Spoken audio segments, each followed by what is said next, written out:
હું ગારિયાધાર નગરપાલિકા પ્રમુખ પ્રતિનિધિ.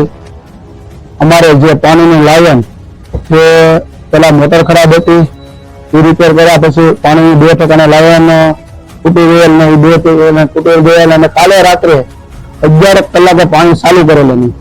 પાણી સંપૂર્ણપણે પાણી ચાલુ થઈ ગયેલું છે અને જે પાણી આવેલું છે એ પાણી એની વિતરણ ચાલુ કરી દીધું છે.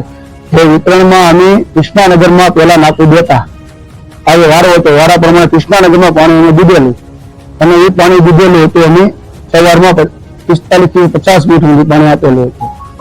એ પાણી આપ્યા પછી બાદ જે આસિફભાઈ જે ઉપવાસ માટે બેઠા હતા એને ઉપવાસ પૂર્ણ કરીને પાછા સંપે આવીને અમારા કર્મચારીઓ સાથે બબાલ કરતા હતા. એ દરમિયાન અમારા કર્મચારીઓ પોલીસ સ્ટેશને ફોન કરેલ અને પોલીસની ગાડીઓ લઈ છતાં મને માલુમ થતા હું પોલીસ સ્ટેશનની ગાડી આવી છે એમને માલુમ થતા અને અહીંયા પહોંચતા હું અહીંયા રસ્તામાં હતો ને અહીંયા પહોંચ્યો એટલે બબાલ ચાલુ હતી. જે મોટું ટોળું લઈને જે આવેલા હતા એટલે બબાલ કરતા હતા. એ ટોળું લઈને મેં કીધું ભાઈ શું બબાલ થઈ છે એટલે પાણી અમારે 10 મિનિટ આવેલું એવું આશિફભાઈ ત્યાં બોલતા હતા. એ પાણી 10 મિનિટ આવેલું હતું એમ કહેતા હતા. અમે સ્થળ તપાસ કરવા જઈ ત્યારે ધારાસભ્યના જલદીપભાઈ મલવૈયા મારી સાથે હતા. હું પોતે ગયેલો એમાં અને જે આ ન્યૂઝ વાળા છે એ લાઈવ વિડીયો નથી કરેલો. જે મહિલા આવ્યા હતા એના ઘરે તપાસ કરતા, કોકના ઘરે આખો ટાંકો, કોકના ઘરે અડધો ટાંકો, આ બધા ટાંકા ભરેલા હતા. ત્રણ ઘરે તપાસ કરતા ટાંકા ભરેલા હતા.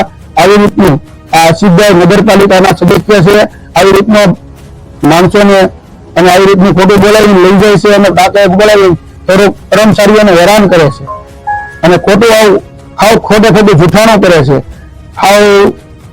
આવી રીતે માણસોને સરખાવીને લાવી અને તેમના ઘરે તપાસ કરતા આવું પાણી હતું.